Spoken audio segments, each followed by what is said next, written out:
The Brandon Peters Show may contain explicit language and detailed plot points. For more information on the show, stay tuned to the end of the episode. The summer of 2015 at 10. All right, hello again, and welcome back to the Brandon Peters Show as we continue the summer of 2015 at 10. A look back at the movies from that summer and the pop culture that surrounded them. Joining me, as always, from Puck News and the Outside Scoop, which this week is the Irrational Trainwreck, a scoop of mint chocolate, a scoop of our mango sherbet, chocolate syrup, marshmallows, sprinkles, and gummy worms with a banana. Oh. Scott Mendelson. Jesus. That's worse than pixels. And from We Live Entertainment, out now with Aaron You and know I Abe. don't like bananas. You keep having them. You must have like a surplus. Ah. Yeah, all right. And from We Live Entertainment, out now with Aaron and Abe, two black guys talk Godzilla. They call me Mr. Holmes. Aaron Neuwirth. Thank you. Please sit down. I'm glad to be here.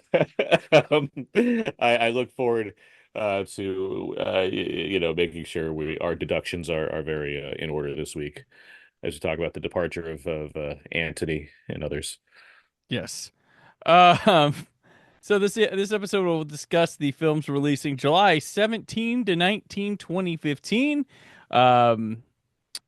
We are recording this now in May as this is is kicked off. This show is going live, and I want to remind you later here in the summer to pick the next summer. We've got like a month and a half left of this, and we've already got a lot of suggestions. Very excited to see them roll in.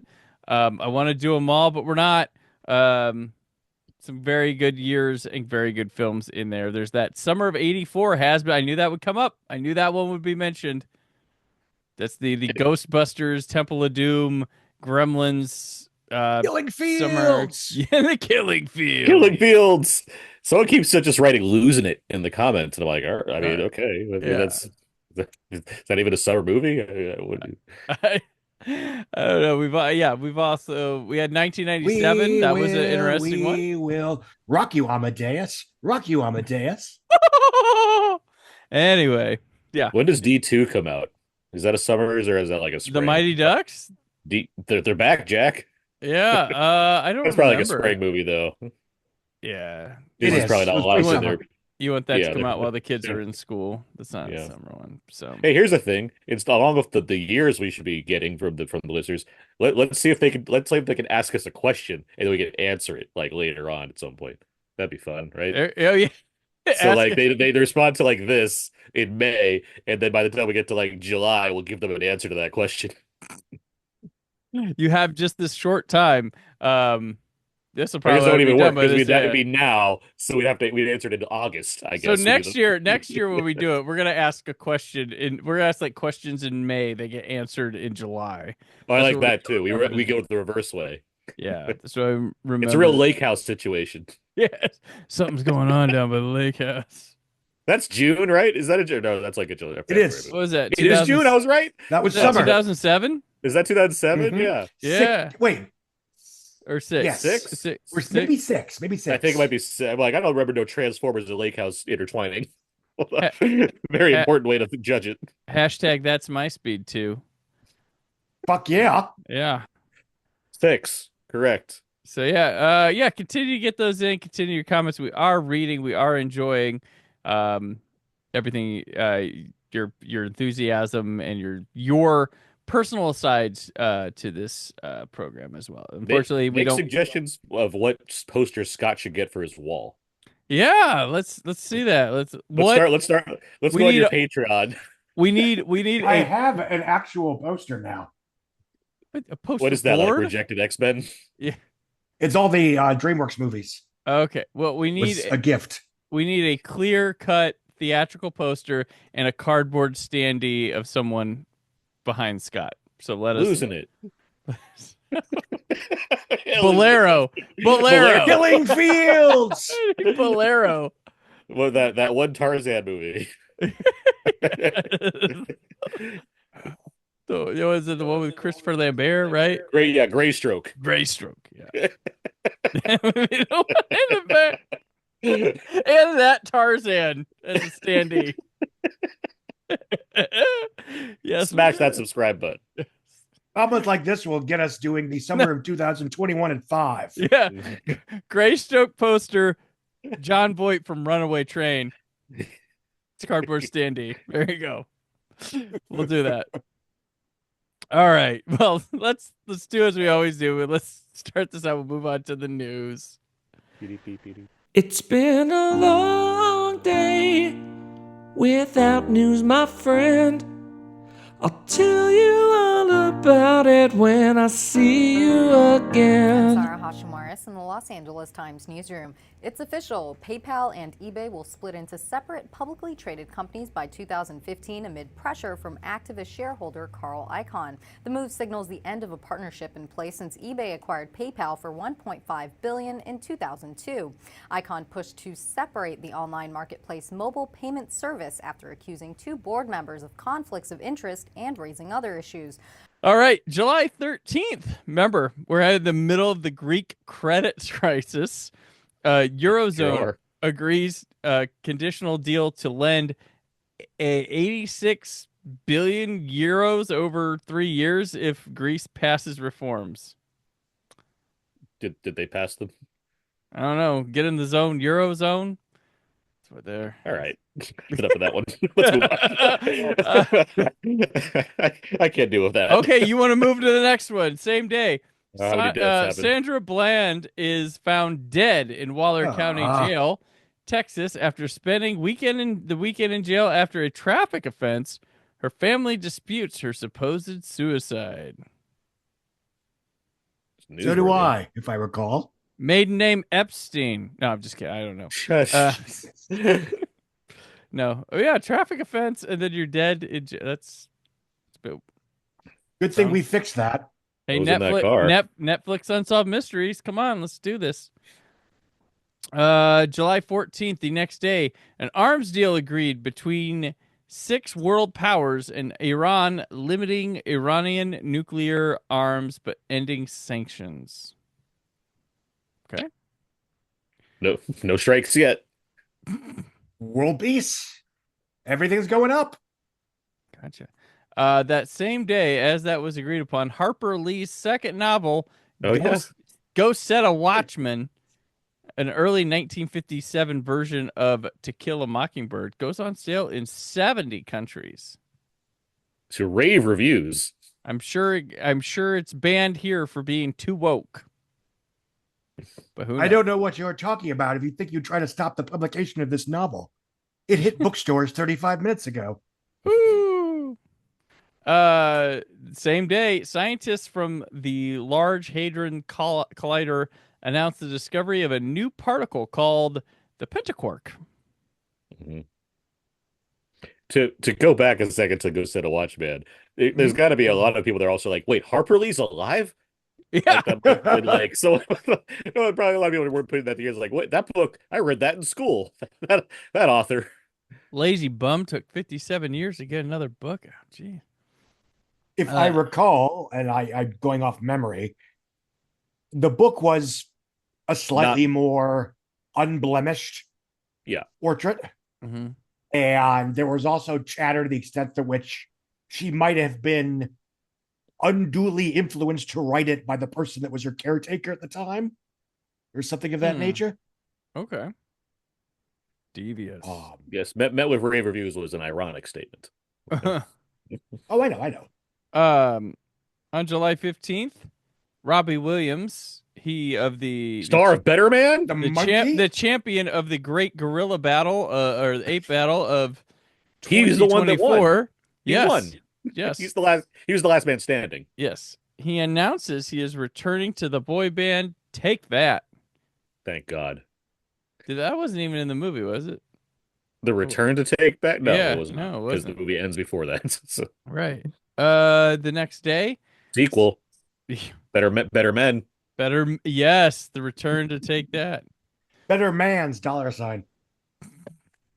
Coming to Peacock. Peacock, yeah. Or no, coming to Paramount Plus. Sorry.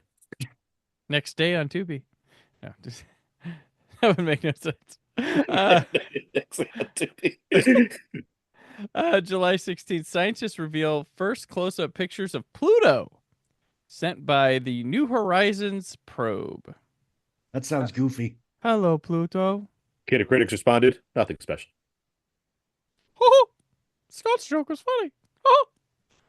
July 16th, shootings in Chattanooga at a U.S. military recruitment center and a Naval Reserve training center kill 5 and injure others. Ah, Yeah. I think we That's fixed bad. that. yeah. They kept it in house that time. So there's that. Yeah. This planet has no pants. That's a Yeah. good clue. You want to see this picture of Pluto? Fuck you. No, just kidding. July 17th, scientists solve mystery of sleeping sickness in 2 villages in northern Kazakhstan. Uranium mining had caused increase in carbon monoxide.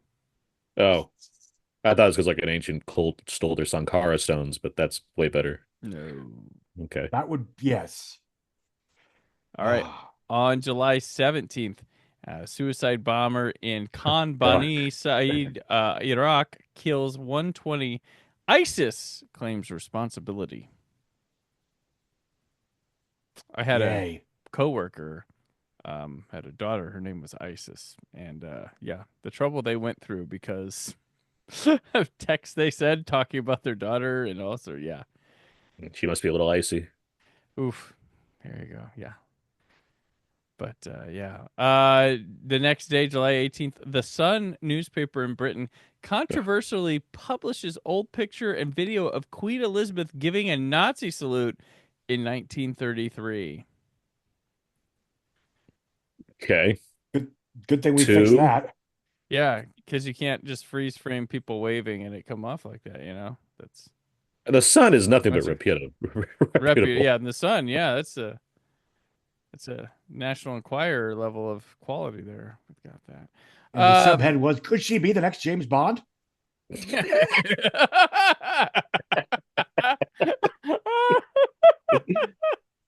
Daniel Craig was training her. I believe that was the rumor also published in the Sun. Right. Craig prepping Queen Elizabeth for Bond. Next Bond girl. Here's how she's different than the ones from before. July. Yeah. You know, James Bond still, like, it's crazy now. He's on His Majesty's Secret Service. It's so crazy at this current time. July 18th, PayPal is spun off from eBay as a separate publicly traded company on the NASDAQ. You go. Yeah. And July 19th, World Health Organization puts world's Ebola death total at 11,284. A record not to be beaten by any virus. No, just kidding. Yeah. Ebola. All right. Our higher profile deaths this week. Gerard Zwerens, a writer and politician. Harpsichordist, musicologist, and conductor Alan Curtis. Jazz musician Howard Rumsey. Auto racer Jules Bianchi. Historian, priest, and university chancellor Owen Chadwick. The president of the Law Society that and oversaw the Big Bang in British legal profession, Richard Gaskell. Rock songwriter, record producer Buddy Buie. Actor Alex Rocco from The Godfather. Actor Al Checo. The composer and arranger of A Tisket, a Tasket, and orchestra leader for the Dean Martin show, Van Alexander. And we have no a lot of weddings. bands these days. Yes. It's a good name, Van Heflin. Van. Yes. Van Halen. Named after, of course, Van. Yes. Van Morrison. Van Morrison, yeah. That's a good name. Yeah. And so is Man. Irrational Man, that is. Playing in 5 theaters. That was like we practiced that. Yes. We didn't. We didn't. Nope. We did. We didn't. I hear Abe Lucas is going to be joining the faculty this summer. Your paper was quite good. He's very radical. You either love him or hate him. I haven't been able to perform in nearly a year. Oh boy, that's just one of his problems. I can't write, can't breathe. Your professor's got an alcohol problem. Just what the world needs. One day a person has complicated problems. You suffer from despair. This was the meaningful act I was searching for. Directed by Woody Allen, written by Woody Allen, starring Joaquin Phoenix, Emma Stone, Parker Posey, Jamie Blackley, Betsy Adam, and Ethan Phillips. A tormented philosophy professor finds a will to live when he commits an existential act. This is the big return of Woody Allen to the Summer of series. He took last year off, the last one off in 2004. I believe he had Melinda and Melinda that year, but that came out in like the fall, I believe. Yeah. So we missed out on him, but we'd had Woody's a summer guy. Summer guy. We have Midsummer. True to his heart, he's a summer guy. Midsummer Night's Sex Comedy, Manhattan Murder Mystery, which was all high on all of our lists. Yeah. And now we have Irrational Man, this coming sort of in the mold of his Crimes and Misdemeanors matchstick play wheelhouse. Matchpoint. Yeah. Matchpoint. Yeah, sorry, Matchpoint. So Scott, let's start with you. Irrational Man. This is not one of my favorite Woody Allen pictures. And for much of its, I'm not going to say much of its runtime, but certainly for the first act, this feels like a Woody Allen movie as made by somebody who does not like Woody Allen, and thus this film represents what stereotypically people think of, especially these days when they think of a Woody Allen movie, and that it's a relatively young college woman who ends up absolutely infatuated with her older professor who is so moody and mysterious and sensitive and blah, blah, blah, blah, blah. It gets better once the actual plot kicks into gear. But frankly, the quote unquote romantic subplot feels like a distraction. Especially when the relationship that he has with Parker Posey is more interesting. Partially because it's less wish fulfillment fantasy. Partially just because it doesn't feel like, it doesn't feel like a wish fulfillment fantasy. I mean, yes, Woody Allen was far past the point of casting himself as these surrogate characters, but the idea of pairing 25-year-old Emma Stone with, at the time, 41-year-old Joaquin Phoenix, who was relatively disheveled at the time in the film. Again, it feels, I don't want to get into boo-hoo discourse, but it's such an obvious self-insert type situation that I think it takes away from the film that otherwise is playing with, Allen's tried and true moral conundrums. This does feel like an attempt to mix the quirky comedy with the quote unquote serious stuff. And I don't think it's particularly successful because I don't think the comedy works all that well. And I mean, it's perfectly well acted. It's perfectly well staged. When the film concentrates on the crime plot, for lack of a better word, and the character development in relation to that crime plot, I think it's actually pretty interesting. But I think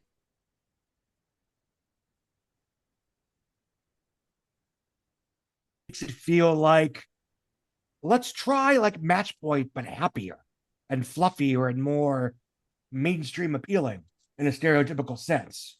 So yeah, I mean, I'm not a diehard Allen fan, but I'm certainly, I liked the one he made the very next year that I'm flaking on the name. It was Kristen Stewart, Jesse Eisenberg. Cafe Society. Yeah, that's a really good one. Yeah. Well, that was probably one of his last big successes. Well, he had Cafe Society commercially and critically. The Rainy Day in New York was pretty successful too, if I remember. No, that's the one that got super delayed and everything. Oh, that's right. That barely had a release. Yeah, it was pretty well Cafe Society was the last one that he had before, for better or worse, the discourse changed and he became ultraly toxic, fair or not. Yeah. Because he after that he's got that Amazon show with. He has the Amazon show. He has the one with Justin Timberlake and Kate Winslet and Belushi. Wonder Wheel, but that's Wonder Wheel. before. That's been, is that but before? that's when it's all happening. Oh And yeah, so yeah, okay. it barely gets released, and that's when Amazon drops him and he sues successfully because he could. Right. Yeah, Yeah, Rainy but Day beyond gets like fine notices, but it does like disappear, and most of the stars renounce the fact that they ever worked with him to begin with. And then one went back on it. So, well, two of Yeah, them went back and said, "I shouldn't because have done that," and I was yeah. so yeah, this is outside context notwithstanding, it just didn't do much for me. And again, a lot of it felt like the perpetually online person's vision of what a Woody Allen movie is. Gotcha. Had you seen it before, Scott, or is this the first time? This was my first time, actually. Oh, okay. Yeah. But even when it came out, it sort of, there was some, and again, this isn't why I didn't see it. I just didn't have time. And it just, it was never on my radar per se. But it I did know feel you're not like, the biggest Woody Allen guy, so I get that. I was just curious if you had seen it. I mean, I'm the weirdo that doesn't like Midnight in Paris, so whatever. Yeah, you're weird. I, I did see it in theaters when it came out, and then I watched it again for this. And as one whose favorite Woody Allen film is Crimes and Misdemeanors, it is disappointing that this isn't better. Um, I don't disagree with anything Scott's really saying. I would say it's less like a guy that doesn't like Woody Allen making Woody Allen movie. It just feels more like Woody Allen forgot to turn the lecture into entertainment because it feels more like I'm just being told stuff by him that's on his mind as opposed to being entertained by the various trappings and shenanigans and what have you that should make this more propulsive, because I largely just find it monotonous. Like, it's a story that I get what it's trying to do from the outset because he's frankly done this kind of thing before. So it's just like, okay, now what are we doing this time around as far as the setting and characters? I think Joaquin is fine, but he's not my favorite analog for Woody Allen by any means. Emma Stone is better because she just seems to get like she's his current muse. This She is has her a- second together. her second one Magic in after the Moonlight. Magic in Yeah. the Moonlight. And then does she have a third? Does she have another one? Is she in To Rome with Love? Maybe not. No. It's somebody else that I'm thinking of. It's Who's the Rachel. other one? Is it? Is No, it Rachel McAdams. is it Rachel McAdams? It's one of his other. Midnight in Paris. That's Yeah. Regardless, it doesn't matter. Yeah. She's fine. She does like what she needs to do. But if anything, not just like she's good because she's who she is, but like Parker Posey seems like, yeah, let's do more with her. And the movie doesn't give her much of anything to do, which is a real shame because it's Parker Posey who can make most things sing. And so the fact that the character's so limited, like Scott, you were saying, that we don't get not nearly enough time with that dynamic, I think that would have been more favorable to watch. As it stands, the comedy's never really that funny. And it's not like I'm expecting Woody Allen movies, especially Woody Allen movies in the 2000s, 2010s, to be like laugh out loud uproarious, but it's neither is it like, cute in the way he uses his dialogue or wordplay here. It's just kind of like, all right, yeah, it's hopping along, I guess. It's, it's breezy, but it's not particularly like getting me with little quips or what have you. And then, yes, the criminal aspect of it, the crime plots or what have you, the drama side of things, it's never all that intense. I'm never really worked up by the capabilities of potential characters as far as their intimidation or scariness or what have you. It just kind of goes and goes until it reaches its finale. I wanted to like this movie. I was hoping watching it a second time, maybe I'd find something that I didn't see the first time around, but no, it just didn't really doesn't do much for me. This is kind of the off year for Allen, where as far as having his like ones that are stronger than others every other year, kind of. The pattern sometimes repeats itself. This is one where, yes, the year later, I did like Cafe Society quite a bit. And what's the year before? 24. Is that it? Is that Jerome Love the year before? No, it's not Jerome Love. No. It's there's a Blue Jasmine the year before. No, there's Magic in the Moonlights before this, and then Blue Jasmine's before that. Then Blue Jasmine.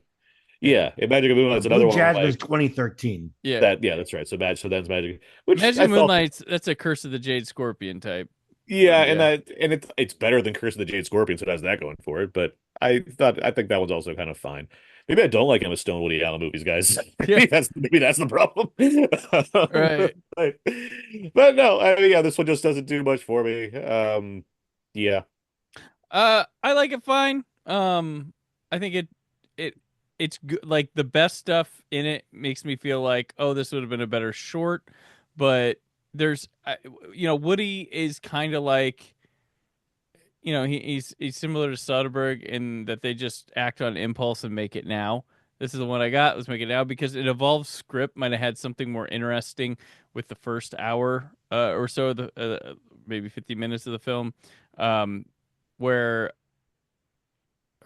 I don't know that necessarily you need Joaquin Phoenix to involve, but there's good stuff with Parker Posey and Emma Stone when in the rare times they're together in this movie, and they Yeah. could have been two people. Like he could have thought, he does this thing where he's like, what if I just anonymously kill somebody that I don't even freaking know in a like such a clever thought out way, but what if two women anonymously decided to start solving a case and came on, like the anonymity of it became like a kind of a theme on it, which I don't like. Joaquin is too intense to be a Woody surrogate. Uh-huh. He doesn't quite. I mean, he's a good actor, fine performance, but like as the Woody surrogate, which this movie could use, he's not good at it. He's not good at it, and the movie doesn't know how to like adjust accordingly to him. Right, So it's yeah. not it like even when he's supposed to be more intimidating, the movie doesn't know how to like balance that. So instead, it's like still with the jazz music, huh? Yeah. Not changing that beat. Right, yeah. Yeah, yeah. He is sort of such a persona. It's like, did Clive Owen say no? Yeah. Well, yeah. My thing was like too, like there's such with how dark this gets and is there's such like a casual nature to it. Like it feels like the wrong tonal. Like I feel like I'm watching, maybe like Manhattan Murder Mystery gets more intense than this. Like it's so the scene where he tries to kill Emma Stone by throwing her down the elevator shaft is so goofy and so like. I don't know. Something's wrong there. Like something's not working tonally with it. Like I'm fascinated by the sequence because it feels like you're watching something like raw and real, but that doesn't It doesn't fit quite a know how to Woody do Allen it. movie. And like And, like Darius Kanji's cinematography is beautiful in this movie. At the same time, it's so like I would say cold, but it certainly it presents even that tone as kind of like it's colder compared to what the vibe of the movie seems to be. It's just it feels like a lot of things are clashing together. Granted, he has great things to work with, but like the way they've assembled just don't seem to come out in a way that feels effective for the kind of story he wants to ultimately tell here. Yeah, and I like the sort of like he's cool to a student, but we can all see he's a loser type guy. Or yeah, he's a middle-aged man with a gut. Like, yeah. I mean, he's not that attractive, and Emma Stone's like, oh my god, this guy. Yeah. And her boyfriend's like, the fuck. And then like Parker Posey's just like, well, this is all I have left on campus. Like that's kind of how it is. Which is fascinating too. But yeah, it ultimately like just does not. While I enjoy with my favorite filmmakers and stuff, I enjoy even watching their misfires. But sure, they're still fascinating. But this one just does not quite come together, though it has a fascinating, very good idea and some good execution in it, and it's very intriguing, and you're hooked watching it at that point. It's just not harnessed well because at this point in his career, this is film 30 something, and he does a couple takes and he's done. And he probably I think we're in the 40s at this point. Actually, are we in the 40s? Yeah. And he's just it's just not. He getting the movie done is a different process for him at this point. Which is weird because like Cafe Society is there's a lot going on in that movie. It's got a big ensemble. It's got a bigger budget. Oh, he's inspired. He's like totally inspired. He very much he clearly feels like he has Kristen Stewart's into Rome with Love. That's what I'm thinking of. Okay, yeah. So this one he had an idea. Cafe Society, he's fully inspired. Like I think he's like trying to figure this idea out with this movie, and it's just not quite there. I have no idea about the making of, and I know he doesn't do like commentary tracks or anything, but especially toward the third act, to me, the third, the climax feels so chipper and light on its feet that to me, like that only works if it shocks you and he kills her at the end. Fair. So I have to wonder if that's how it was initially. And again, total speculation. But I entirely agree. That feels like the stronger way to go about the tone of the fuck me, Jesus Christ. I know it's an emotional film for you. I get it. It's just so I want those crazy kids to make it. But no, I entirely agree with you. I do think if there's basically a darker choice made, the contrast that has with the back to the jazz, like that makes more sense for what the movie is trying to accomplish. But then as it stands, it just feels like, yeah, like you're saying, Brandon, it's just very casual in a manner that I see what you're doing, but it's just not nearly as effective as it could be if you wanted to like. I mean, Match Point 10 years ago has the balls to really go for it in that sense. It's just presenting it in the most dramatic way possible. This movie could easily be a counterpoint to that film by making it so breezy, but still retaining the same kind of darkness that movie had. But it is what it is. No, it's in a skewed, weird way. This feels like, stereotypically speaking, what if Match Point went through the Hollywood test screening system? Yeah. I mean, because if there's one thing that test screenings would yield results for, it's like, yeah, the guy should be older and pudgier, and there should be jazz. I do like. He wasn't going to budge on the jazz, right? I do like this better, I think, than like Cassandra's Dream or whatnot. But I mean, sure, but it's like jostling around the bottom. I've now seen it more than I have Cassandra's Dream, so it's got that going for it. But yes, I've seen this movie twice. I've seen that movie once. Yes, it wins. That's where I'm at. But because of a prescribed podcast that we had to do, Irrational Man is now ahead of Cassandra's Dream. Right. Suck it, Colin Farrell. Oh, that's funny. But you know who would have caught Joaquin Phoenix in this right away? Who? Wait, who? Mr. Monk? Holmes. Mr. Holmes. Sherlock Holmes. And Monk. Yes. So Mr. Holmes playing in 361 theaters. His name is Mr. Sherlock Holmes. Was that him? The world's greatest detective may be retired. My mother wonders if you have brought your famous hat. I've never worn one. And a pipe? I prefer a cigar. But that doesn't mean he's off the case. You've come about your wife? My Anne has changed. It is highly poisonous. A drop will more than suffice. Critics rave. Ian McKellen is magnificent. Always leaves a trace. Mr. Holmes, rated PG, July 17th. Directed by Bill Condon. Written by Jeffrey Hatcher from the novel A Slight Trick of the Mind by Mitch Cullen, based on characters created by Sir Arthur Conan Doyle. Really? Yeah. Didn't know? Now you do. I had a feeling. Starring Ian McKellen, Laura Linney, Hiroyuki Sanada, Hattie Morahan, Milo Parker, and Patrick Kennedy.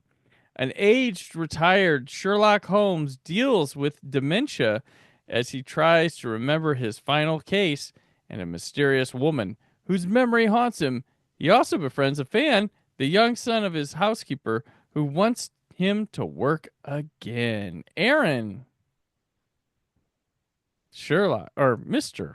Holmes. Do you think Bill Condon tried to get Ian McKellen into the Twilight movies? Like, I'm just realizing he's worked with Ian McKellen a lot. Do you think he tried to, like, you think he asked, like, you want to play one of the vampire elders? Ian McKellen was like, oh, I don't know right now. I'm not that gay. Well, when obviously there was a part for him.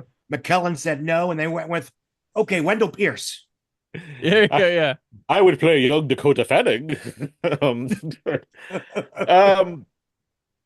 This movie, I shouldn't have as much complicated feelings about this movie as I do, but I do.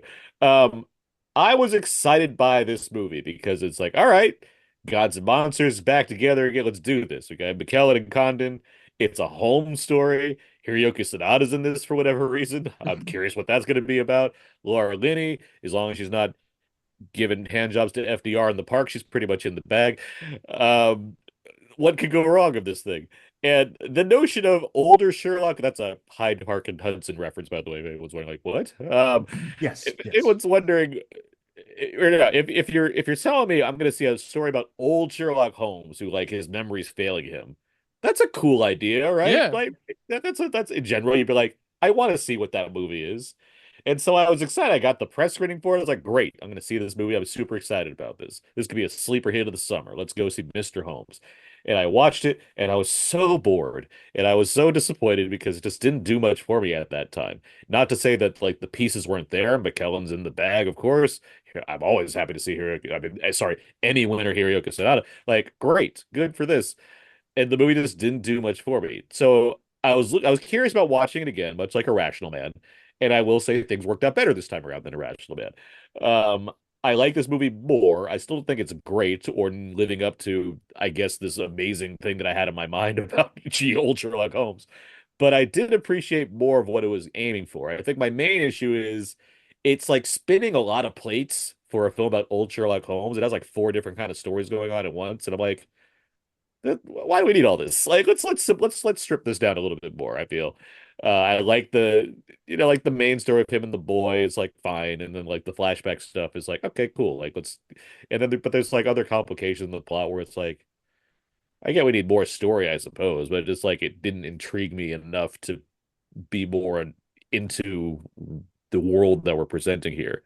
But again, I liked it more this time around. Maybe I was just like my expectations were different, or I set aside certain feelings I had of what was caused me to feel bored so much the first time around, although I was still kind of like, "Oh, some of this was a little monotonous." But again, McKellen obviously he's a very great actor. Seeing him as like old Sherlock Holmes, like cool, all right, like he's making this work as well. A lot of squinting, a lot of squinting. Um, You just gotta and he remember. and he didn't yell, "Watch out for the bees" nearly enough, or say anything along the lines of "killing me won't bring back your goddamn honey." But he could have, and that would have maybe served the story well. Laura The Linney, bees! You Laura, bitches. Laura, You bitches! Laura Linney's good. She's always quite strong and stuff like this. So like I'm not surprised here. Um, and like it is like a, as much as I not huge on like all the story choices, it's a quaint film. Like it's a nice kind of like, given what we're talking about this week as far as bombast goes, it's a nice like here's something different to go alongside the shrinking and wrecking of trains. So no, I like this more. I was happy to like this movie more this time around. All right, Scott. I had seen this once in theaters when it was in regular release. This was my second time watching it. I didn't love it then or now, but I do appreciate that, and this is sort of, expectations or whatever. It does take a minute for us to adjust the fact that this is not going to be a crime story.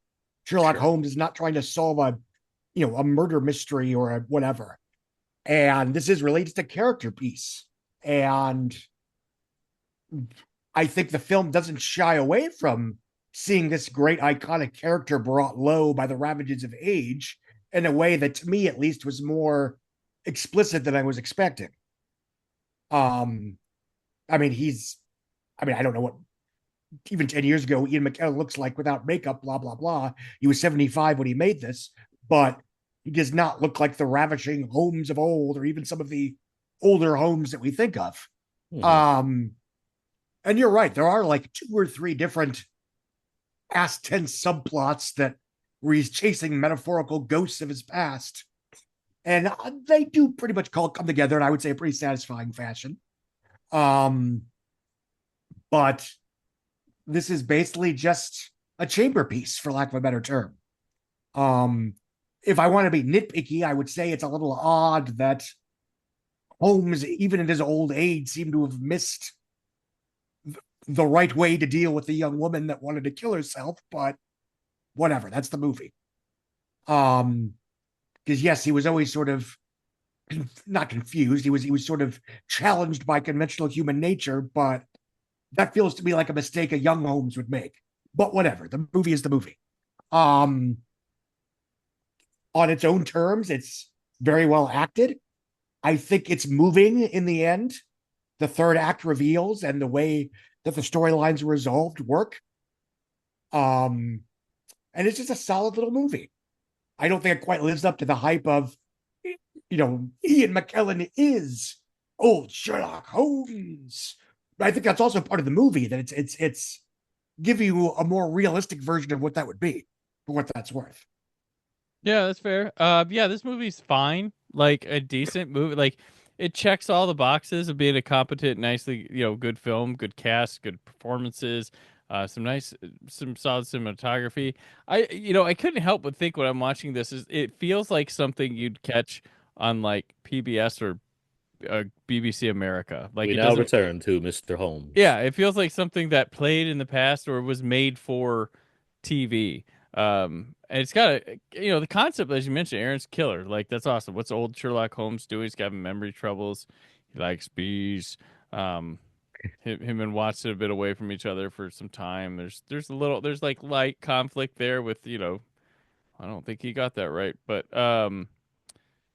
yeah, this one's not one that's like, it's not gripping or drawing you in as much as I would have hoped from something like this. I do like, I'm not like a Sherlock Holmes super fan, but like any chance to like, oh yeah, watch a Sherlock Holmes thing. That's kind of cool.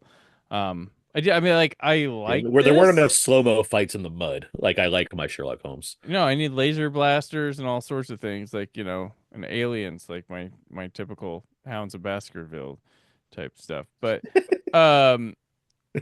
Moffat style. That's what I call Moffat style, yeah. I need Natalie Dormer as Hot Moriarty. That's right.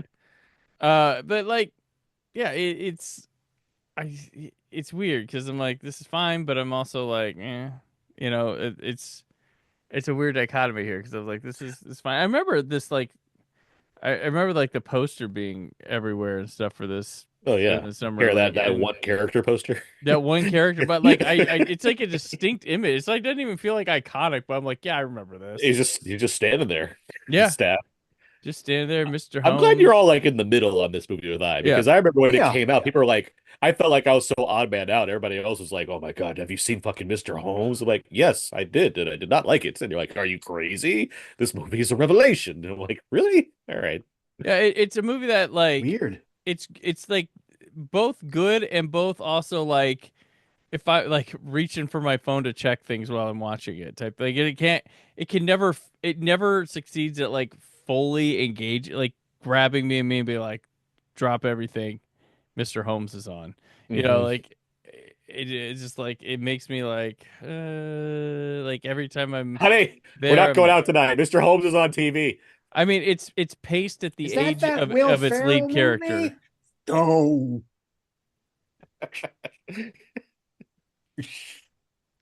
So, and Laura Linney's just a prude in it. Like, come on, girl, smile. I don't know.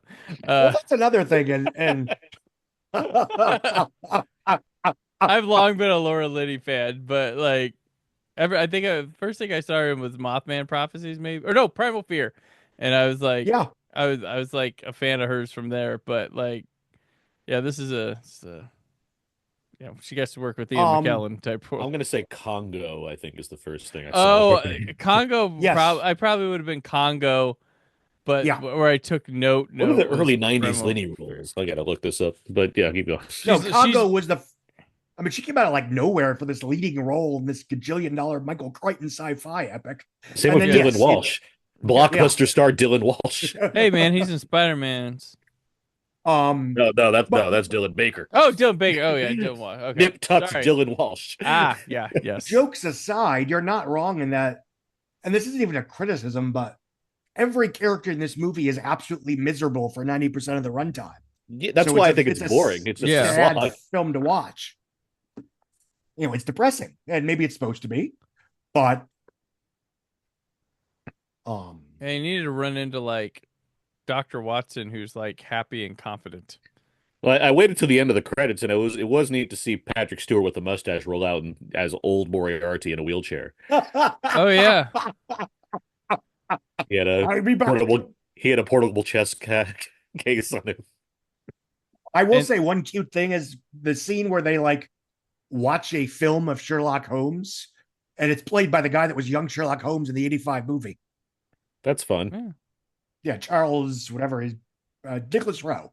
I like during the Patrick Stewart post-credit scene where CG Peter Cushing showed up and told him that the Holmes needed to unite, form a neighborhood. So let the games begin. Yeah, Laura Linney, I get. Yeah, Congo does seem like because like she's got a simple twist of fate.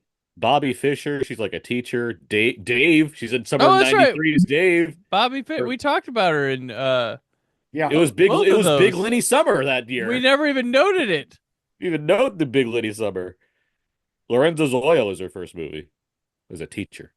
Not teachers, That's fair. not teachers and random people. Yeah, how'd you get the good for her on Congo? You go, Yeah. Lenny. Yeah.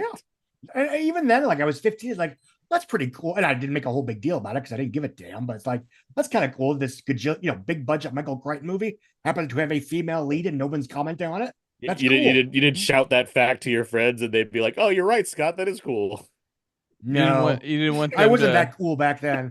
You weren't telling people they needed to see it to save theater, and like this is what we need for the world right now. Well, I did, but Is only for because everyone I really to buy like a Congo. ticket to a movie will save the world. Hello, fellow school friends. Did you see Congo this weekend? I know it had favorites like Bruce Campbell in a cameo. Bruce Campbell and Ernie Campbell. Hudson. But did you know that they had Dylan Walsh and Laura Linney? I've only seen them in a few smaller roles, but nothing of this magnitude. If you love Jurassic Park, you'll tolerate Congo. Pretty much, yeah. Yeah. If you love the book for Sphere, you're going to be pretty I was pissed about to off when you see the movie. That's it. Do I like do I have Future the Scott Vinegar says it's Syndrome better than release of Sphere. Congo? Yes, I do. Yeah. Congo Oh. to the theater this weekend. we It's can't Tim stop. Curry. We Most can't Tim stop. Curryist. We can't stop talking about Mr. Holmes. This movie Yeah, rocks. all right. What we need to do is have a commentary for Congo this summer. It's the 30th anniversary. Congo's been on the list for a while, Scott. Don't worry. There. The Congo Sphere double feature. That feels like a good July Crichton commentary. Mania. Congo's coming. Don't worry. Out now, fans. Here we go. It could already be happening. You don't Yeah, know. by this Don't time we could be know. recording it. We could be recording it.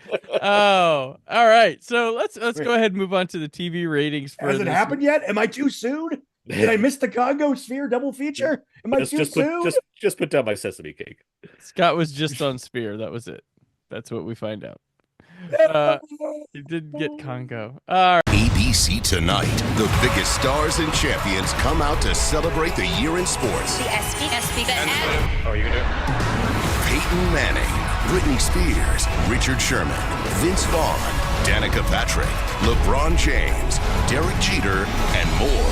Plus, in a very special presentation, Caitlyn Jenner receives the Arthur Ashe Award for Courage.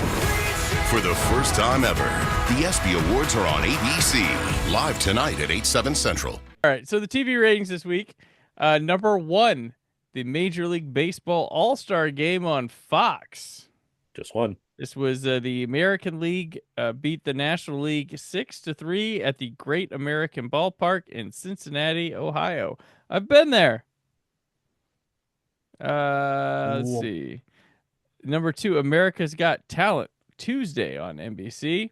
Number 3, Celebrity Family Feud on ABC.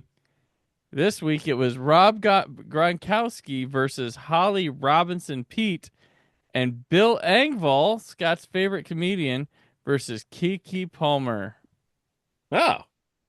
Yeah. I like a lot of those names. Engvall versus enough. Palmer. Number 4, 60 Minutes on CBS. Number 5, The Bachelorette on ABC. Number 6, an NCIS repeat on CBS. Number 7, The ESPYs on ABC, not on ESPN. They aired them on ABC. Number 8, a Big Bang Theory repeat on CBS. Good episode. Which placed higher than a new episode of Zoo on CBS.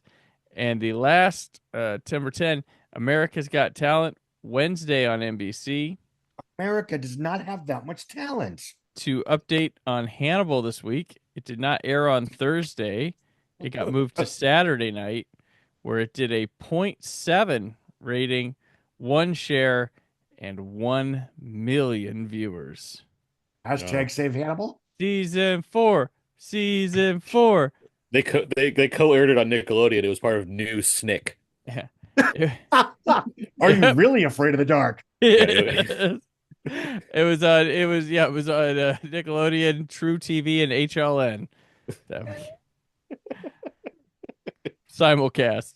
I want to note When Gravity Matt Falls. Nicholson got slimed, it was hysterical. There you go. Gravity Falls is airing on Disney XD at this time. It's kind of cool. I thought it was nice. Okay. And then Saturday night on ABC, there was a movie, guys. Oh boy. It is part of a franchise. Okay. It's Police Academy 4, new class. I don't remember the subtitle for that one. Isn't that Mission to Miami? Citizens on Patrol. Citizens on Patrol. Isn't that the third one, Citizens on Patrol? Back in training. Let me consult my encyclopedia. Wait, is it? Okay, yeah, 2 is the first assignment, 3 is back in training. And then 5 is 5 Mission to the Miami one? Yes, Miami Beach is 5. 6 is City Under Siege, the one that's inexplicably well made by comparison. And 7 is Mission to Moscow. Mission to Moscow. You know, I like being up to date on like most of my franchise or whatnot. I don't regret not having seen any of the Police Academy sequels. I've seen. No. I don't know which. I know I saw the Miami one and like the first. But I've always been curious. Like, I want to go back and see how bad these are. But it's comedies, so it's like that could be torture. Yeah, this also applies to Revenge of the Nerds. Haven't seen any of those sequels. I've seen the first one. Yeah, the sequel. Well, 2 of them are like TV movies. The second one was in theaters. The second was in theaters. I saw it in theaters. I believe those nerds were in love. Not mistaken. Yes. Yeah. And PG-13 love. And like Anthony less rapes. Anthony Edwards only came back for like a cameo in the second one, right? I think. So sure. Yeah.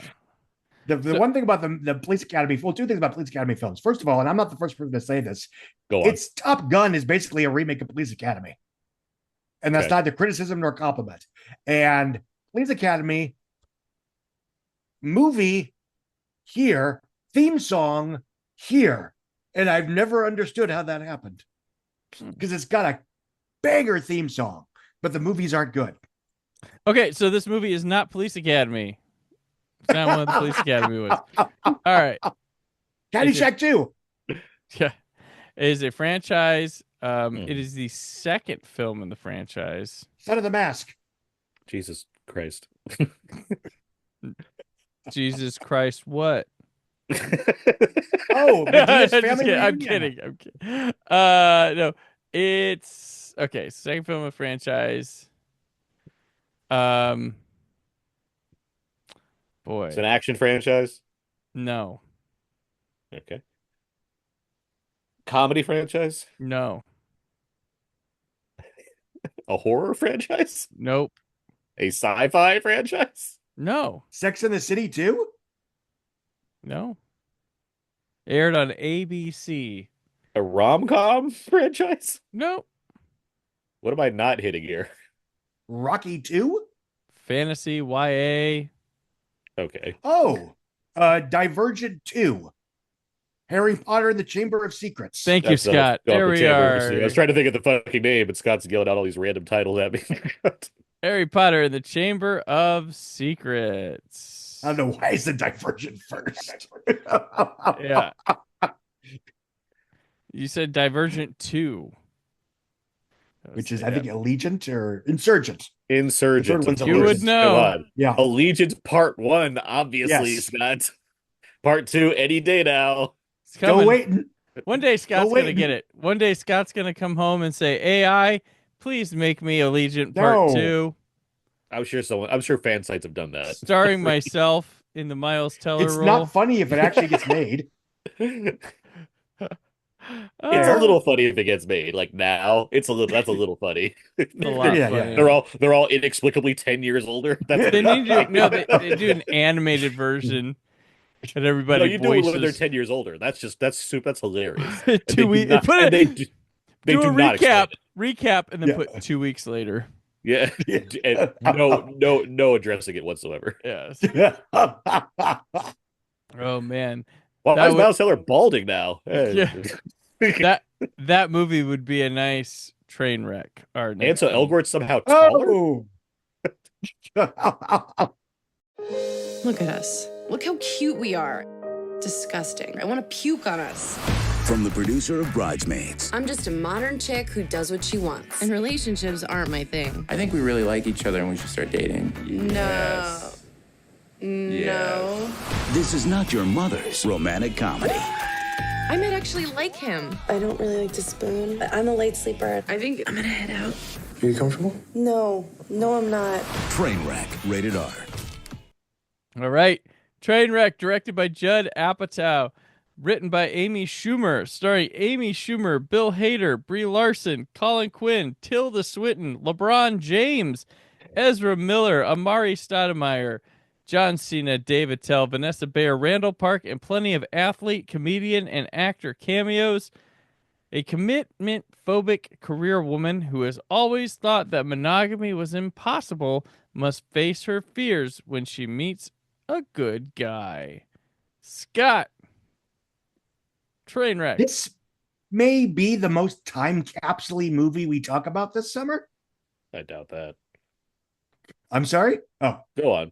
Explain this. Well, no, it's this exact snapshot of time where a movie like Trainwreck was able to be sold as this big damn deal because the female-driven romantic comedy had basically disappeared since 2010, 2011 for a variety of reasons. And they were able to sell this relatively by-the-book rom-com as this big cinematic event, and it was progressive, and it was important because she was a train wreck. And they sold this idea that Amy Schumer was this, and again, she was very funny. I liked her show. So it's no, this is peak Schumer. This is when she's at her prime. High point. Yeah. And the idea that this was an important movie by virtue of its existence and its presumed success, and just stuff like Ezra Miller is in it just as a quirky indie actor, and Brie Larson is in it as a quirky indie actor. This is probably among the more mainstreamy things she had been doing. Well, that's probably not Far from the madding crowds. Ezra Miller. Yes, that one. Brie Larson has an Oscar. I mean, not yet. This later this year. Yep. Yeah. But as a movie, it is fine. Like most Judd Apatow pictures, it's a little long and a little undisciplined. And I think there is an attempt to make the material more serious than it actually is. And that's not even a criticism necessarily. It was sort of like after there's something about Mary, one plaudits for how sincere it was. And again, I like Me, Myself, and Irene, but I do think there was a willful attempt to say, okay, we have to make sure that there's heartfelt scenes this time too. And there's a little bit of that here. That being said, it is funny. It is well acted. Amy Schumer, while she certainly, plays the persona, she is incredibly generous to her co-stars, all of whom get scenes to steal. And watching this film, I realized that we really lost out by not having like half a dozen Bill Hader rom-com movies, because he is Mark Ruffalo good in this. And yes, he is, he's a spectacular comic actor. He's one of my favorite, at least modern times, on SNL. So the fact that he can be easily a relatively, winning a heartthrobbing rom-com leading man isn't that much of a surprise, but he is so good in this. Nitpicks then and now, the film feels very Puritan in its thinking in a way that sort of rubbed me the wrong way at the time, especially for a film that was being sold as this transgressive, women can be messy too kind of thing, because yeah, she's got issues, but with the exception of one weirdly slapstickish mistake that she makes in the third act, I don't think there's much that needs to be fixed that can't be fixed with, maybe a month of, quality talk therapy. So I guess my thing is I don't feel that she is a train wreck in this picture. That being said, she thinks she is, the characters think she is, so who cares? It is funny. LeBron James is so much better in this than he is like trying to play this weird, holier than thou asshole version of himself in Space Jam: A New Legacy. I remember when that came out, we all thought it was gonna be the worst movie ever made because of all the the product plugging and the corporate blah blah blah. But no, the problem with the movie is like it treats LeBron James as this godlike object, but the version of LeBron James in that movie isn't a terrible asshole. But anyway, Scott's really protective of his Akron alum. Come again? I said Scott's really protective of his Akron alum. Well, yeah. I mean, funny fact, we actually saw this in Akron, Ohio, when I was home for the summer seeing my parents, because he was doing a premiere at the local Akron, Ohio theater. So I got to take my mom to a premiere in Ohio. So that was neat. But beyond that, in a vacuum, 10 years later, it is a solid 3-star rom-com that, yeah, there were others that I like better, that I think does stuff that this does better, but I'm not going to overly penalize it because it wasn't as good as the narrative around it made it allegedly apt to be. It's a solid studio picture from a time, just after films like that stop becoming something we could take for granted. Aaron? LeBron is very funny in this. I disagree that Space Jam's problem was LeBron. I think the problem is exactly what you mentioned, which is all the corporate stuff they throw in there and how hideous it is, because it's hard to watch that movie. It's a big eyesore. And then Don Cheadle won in the end in real life. So now enough about Space Jam: A New Legacy. This Next movie, commentary? This movie is a Judd Apatow film, and that's both a good and a bad thing. It's a good thing because, yes, it has the things that I like about most Judd Apatow movies. It's funny. It's got a lot of room for a lot of characters that all get their chance to shine. It has an overall arc that has heart in it. Something I do like with the Farrelly brothers is that the majority of their films are rooted in their earnestness, which is something I really much appreciate. Apatow's films are rooted in earnestness by way of James L. Brooks, which I just don't think he's as good at doing, which is what makes a lot of his films flawed, because compared to a Farrelly Brothers movie, which basically gets in and out and does what it needs to, Judd Apatow movies go on too long, and that's the problem with this movie. I am a huge fan of Trainwreck every time I watch it, all the way up to and after the funeral scene. And after that, it becomes I don't want to say a slog, but it becomes a big dramatic diversion mixed of beats of comedy that just don't work. Like, I don't know, Ezra Miller being young boy man who has a weird love scene with Amy Schumer, which is just never funny, or any number of other random scenes that kind of get inserted during the dramatic fallout of things that happen in the later acts of this film. But before that, this movie's great. I think up to this point, I think it was Judd Apatow's best made movie as far as how it was shot, how it's put together. It felt less reliant on let's have everyone improv for like 5 extra minutes before we cut to the next scene, because the movie's tighter. This is only 2 hours compared to Funny People, and this is 40's like 2 hour and 20 minutes runtime. So it's like, okay, it's more efficient. I appreciate that. I felt like because Schumer was writing and had more of a say in what the kind of the arc of the story was going to be, that meant Apatow could lessen his control over how he usually does films, and that I appreciated. I thought that was like, okay, he's evolving as a director as well, because he's learning to, I don't know, say yes to others more, as opposed to having full control over what's going on. As far as the discourse ran, I didn't care at the time. Just like, okay, a new Judd Apatow movie, cool. Let's see this. Schumer, she's one of the top comedic voices. That makes sense. Pair them together, put them in a movie. The fact that it happens to be a rom-com with a female lead, that's great. It just didn't like affect me as far as why am I seeing this movie? Is it because of the cause? No, it's because I want to see a new Judd Apatow movie that happened to have someone that's right now one of the funnier people that's in the limelight. I entirely agree with the fact this is a mistitled movie. That's what I walked out of immediately thinking. She just seems like a normal person, like that has relationship issues. Like there's nothing train wreck yet. It's like she's not destitute.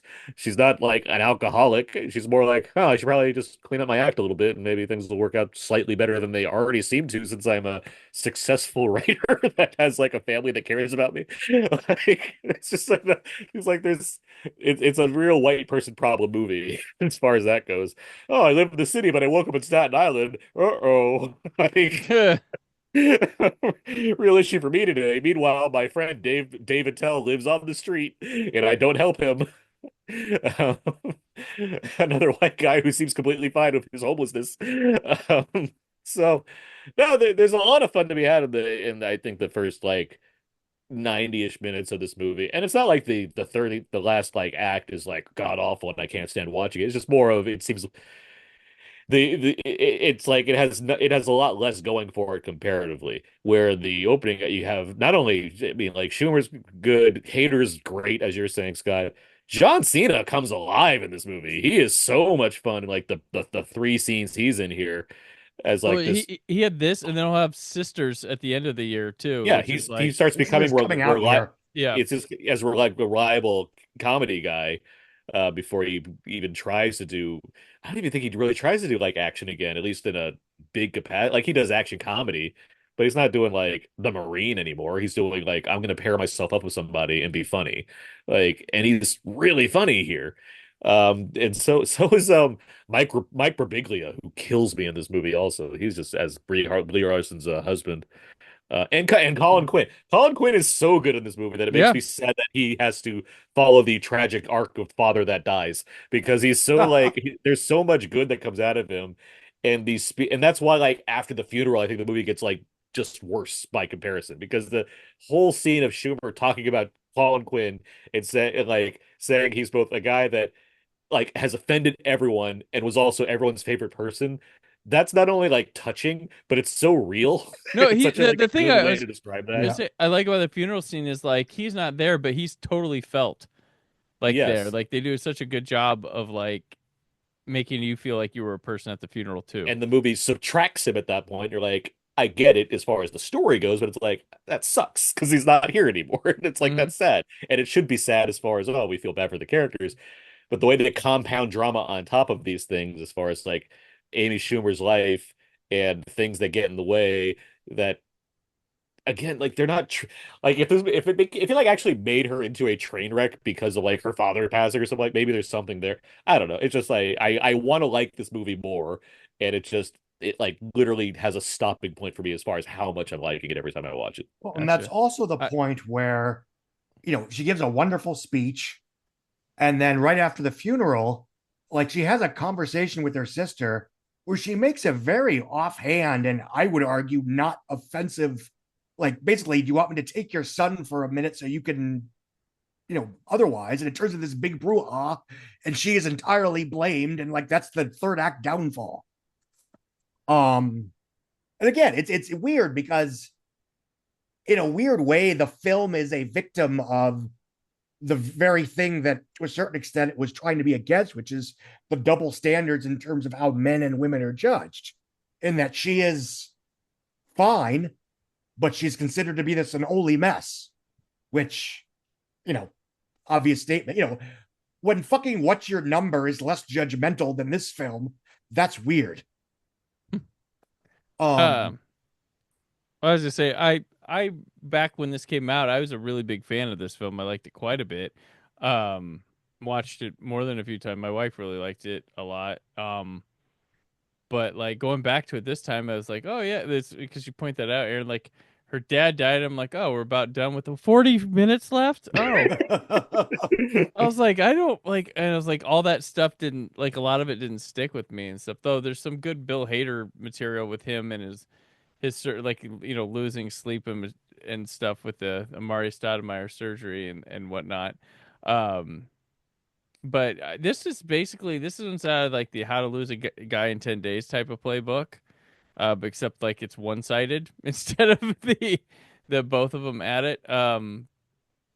And I have to say like because while we're highlighting like Colin Quinn, I do have to like he was there because he was like MTV, and then he randomly was on SNL for a bit. And when he was on SNL, and I was the biggest Norm Macdonald fan of Weekend Update, and when Norm was fired, it was weird. And then he was like, no, they didn't really fire him. Watching SNL that weekend because it was mid-season he got fired, and Colin Quinn was his substitute on Weekend Update, and I was like, what the fuck are they doing?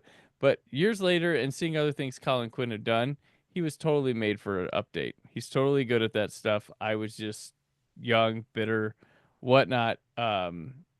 Norm's still my favorite, but like Colin Quinn has made a career. Like he's had many political topic shows and stuff like that, and he's built for reading news and making comments like that. And he's very good in this movie. Schumer, this was the thing was too. We point out was because she was a confident thicker woman, non-traditional, as a romantic lead. It's like, is she hot? Is she, like, these stupid conversations they had? Like, she wasn't loud and obnoxious like a Rebel Wilson was with that kind of like confidence stuff. This was like, well, should we be looking at her like that? Like this type thing, like nutty I would argue conversations. this movie leans into her being attractive, where 2 years later she's suddenly playing like, oh, her, like Yeah, as it's well, like yeah. this dramatic shift. Well, but there Like, was the questioning of it when this came out, I remember, and then this one lands. Like, she gets what her next movie, she does the one with Goldie Hawn, and then she has the I Feel Pretty.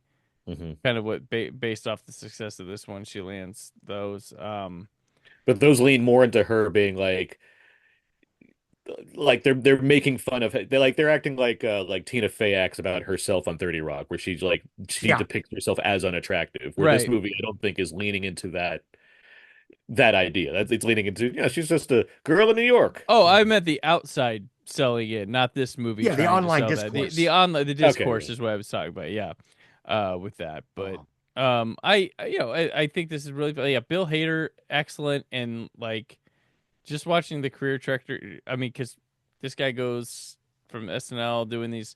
Because he was also, we mentioned Skeleton Twins earlier in the summer. We were talking about Kristen Wiig, and then he goes on to do like Barry, which just phenomenal stuff from him, both performance, writing, and directing, just insanity. But yeah, he's very good here, and very just like, he plays it straight man. He doesn't like, he's very he knows his part. He keeps it well. There's so many people that couldn't would have a hard time restraining themselves from this type of role. I mean, he's almost like and this is a compliment, frankly, he's almost like a manic pixie dream guy. Yeah. Because he really is the best. Yeah. I mean, I'll rub it because like he is presented as like boring guy. Like that's more like he's not like Liam Hemsworth in that Rebel Wilson movie. Like he's very much lean into that. He's just not like, amazing. I just can't find anything wrong with him. That's kind of the thing with it. We didn't mention like Tilda Swinton, because one of the things was like she's funny. Unrecognizable. She's amazing in this movie, but the way they just like, let's overdo it with her a bit, because the opposite of who she is. It was quite they funny. do the same with Michelle Williams in I Feel Pretty, and I'm like, put those two together in a thing, and that's what I want. Yeah. Them solve crimes together or something. Yeah. But yeah, this movie's got a lot of the snappy stuff that I like in the Apatow movies. It's much better than, This Is 40 and stuff. But I think this is one of his best, honestly. And I don't necessarily feel time capsuled with this, like you're saying, Scott, but I did enjoy. I was quite looking forward to going back to this one a lot. It didn't, while I still like it a lot, it didn't hold up as high as I was maybe back then. But yeah, it does suffer the Apatow trope of being long. For the record, the time capsule that's not a criticism. It was just neat to see all these specific people at this exact moment in their career and where culture was at this exact moment in time. Well, yeah, Randall Park, who would, be a fixture in the sequel to the next movie we're going to talk about. The John Cena blowing up, which Cena became like, Cena and Batista came in and were like, whatever, Dwayne. I gotta admit, Cena is so funny, and like this whole argument he has with the black man in the movie theater, like how he insinuates varying ways of raping this man, like inadvertently. I will so fuck funny. you. Yeah, yeah. It's just the way he plays confident and dumb is so. It's so very good. effective. It's so good. And what he would not do another action movie till Fast and Furious 9. That's quite whatever, possible. like, there's like, he's in Bumblebee, but he's not an action figure in that. Oh, that's right. He's actually funny in that too. He has the one joke that he doesn't do action. Like he's like Fast is really that's it as far as him playing like a straight man action role. Yeah, and even then he reverts right away in 10 when he's like, I'm just the goofy uncle now. Like, right? Yeah. Yeah. Very cool. Yeah. But no, is this Schumer's best? Oh yeah, Of the movie wise, like it better than I Feel Again, Pretty. I think her and, show is very good. yeah. I mean, like as far as a full movie with her, yeah, I'm trying to think of like her with her best in the lead. performance. Yeah. In a movie, probably. Yeah. Yeah. Although, I mean, it's not. I do enjoy Snatched. I thought it was better than I was expecting. I don't enjoy Fair. that at all. I remember I being okay with it. And I think I liked I Feel Pretty too. That's what I'm like. That's what I'm trying to like. Yeah. I like her in it. I think she's very good in it. That's where my thought is. When I'm also thinking like, what other movies is she in? Not that new one that came out on Netflix. That one's bad. But yeah, it doesn't have a lot of like starring things. Well, that's a good point, Aaron. That like we're about to hit a period here that a lot of our talent and celebrities get swallowed up by streamer things, and we don't see them in theaters a lot. Like Sandler's about gone if he isn't already. At this time, and yeah, because Ridiculous 6 is the end of the year. Yeah, and there's a lot of like Fincher. You just these people start getting swallowed up by Netflix. Yeah, she doesn't have it. Yeah, she's got Trainwreck, and then like lots of TV, obviously. Then it's Snatch. Then it's I Feel Pretty. That's it as far as like theatrical releases. I Feel Pretty was not well received, and it was. And again, this is entirely online nonsense. But to the extent that the internet and/or film culture was rooting for her in 2015, and then they turned on her, pretty much over. Yeah, that was pretty much over by 2019. And by the time COVID came and went, she was a relic of a former age. Well, because she's good. There's that show Life at was it Life and Beth with her and Michael Cera. That's on Hulu. Okay, that's a good show. I like that show as far as what it's going for, but like that's a different kind of thing. We're also not talking about the fact that there was controversy involving her stand-up stuff. That was also what put her out of public favor as well during the late 2010s. True. Yeah. But would she come from like the Chelsea Handler tree? Is that where she came from? Yeah, and I think without letting her entirely off the hook, because honestly, I don't remember all the details, I do think that some of the discourse was a bit too much depiction equals endorsement. That people like her and Lena Dunham were not given the presumption of innocence that right up into the end Louis C.K. was. Louis C.K., who was okay to watch at this time, right?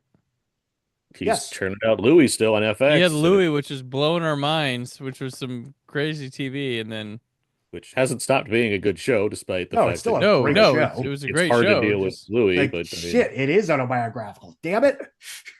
So very cool, Mr. Holmes. Mr. Yeah. All right. Well, I mean, there actually is one very bleak train wreck anecdote, but I can share that for the news next week. All right. Movie theater shooting. Oh, yeah. Okay, yeah. It's like people are still trying to figure out the motive. Really? It's okay. Brandon will bring that up after something happens with sports or something next week. Yep. Yeah, exactly. Like people don't know what the motive is. Really, Thursday night, nearly empty theater. If they want to kill a bunch of people, they would have gone to whatever was opening that weekend. But no, they picked a screening of Trainwreck and shot the place up. I wonder what the motive could have been. World's cutest baby calf born. And in other news, let's move on. We'll go to the Ryan Seacrest Top 10. Broadcasting worldwide from the heart of Hollywood. The hits and the stars who make them. This is American Top 40. Here's your host, Ryan Seacrest. Here we go. Seacrest with you. The 40 biggest songs in the USA. All right. So number 10, Fight Song by Rachel Platten debuting. This is my... So, SNL. Heard of it. Had the funniest joke using that song. It was like one of the elections where they're like, let's talk about all the women who were elected in positions, and it was going to do a rolling screen. It goes, this is my and like 3 names, and that was it. It's like, wow, okay. And it didn't even get through like That's the word song. So Yeah, that's a good one. I remember that. Okay, number 9, moving up a spot. Hey Mama, David Guetta featuring Nicki Minaj and Afrojack, and debuting in the number 8 spot. Where Are You Now? Skrillex and Diplo featuring Justin Bieber. It's one of Scott's jams. All right, number 7. I'm a believer, believer, yeah. Then I Nailed it one. I saw her face. Number 7, Shut Up and Dance by Walk the Moon. Number 6, Holding Strong, Can't Feel My Face by The Weeknd. Number 5, Trap Queen falling one spot by Fetty Wap. Number 4, dropping 2 spots. We've had some movement up here. Bad Blood, Taylor Swift featuring Kendrick Lamar. Number 3, bumping up some spots, Watch Me by Salento. Number 2, moving up one spot, Cheerleader by Omi. And number 1, See You Again, Wiz Khalifa featuring Charlie Puth. Yeah. All right. Let's embrace the superhero fatigue here and talk another from this summer. Probably like the 80th Marvel movie to come out this summer that we've talked about. Ant-Man.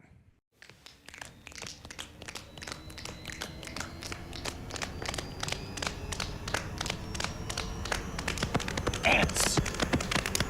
Ant-Man.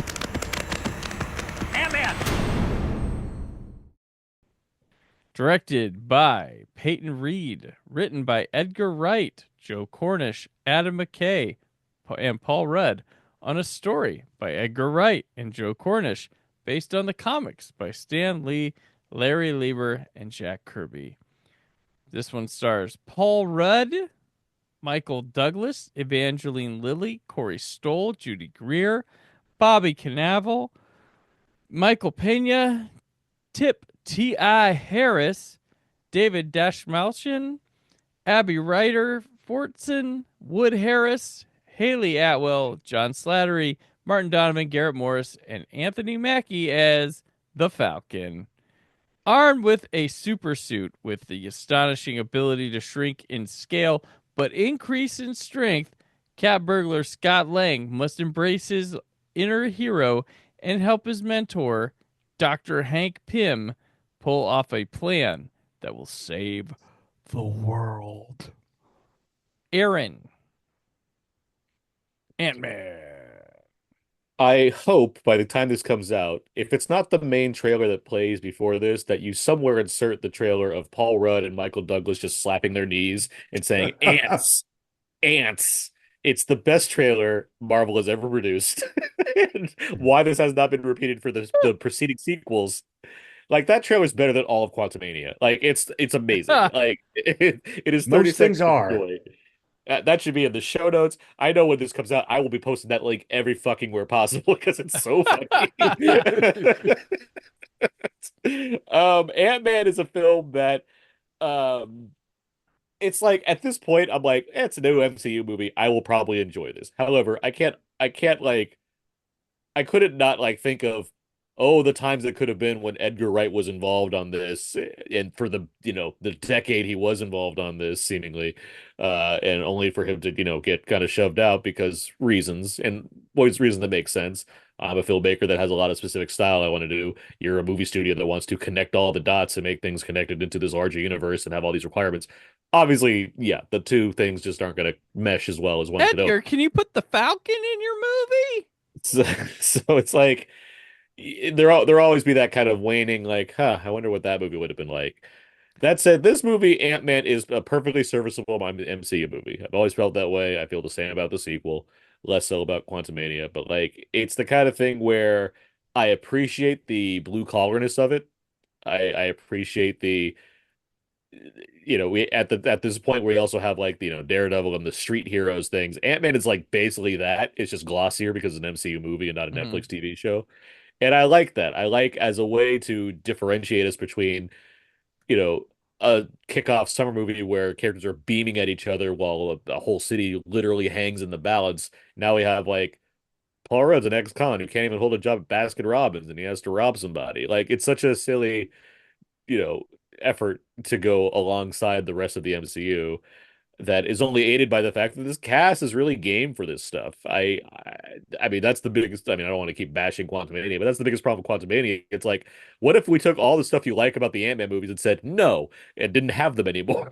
It's like, and including negating what it is to be small. What if we had everything be small? Like, what is that? What is that choice? Like, that's the. I mean. I want to see Ant-Man movies for apparently two things.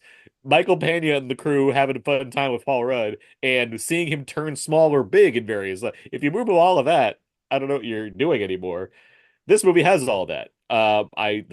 This is still, along with Doctor Strange, I think the best Marvel 3D movies easily. They really, I know they're post-converted, but they still get a sense of like, how do we shoot this to like make it compelling to watch in that way? And by nature of those movie special effects, Doctor Strange in this one, it really is cool to watch a 3D version of this, to see how the films compensate for what the effect is of someone getting super small around everything. I think it's really effective when it goes into the Ant-Man stuff. On top of that, it's just a funny comedy.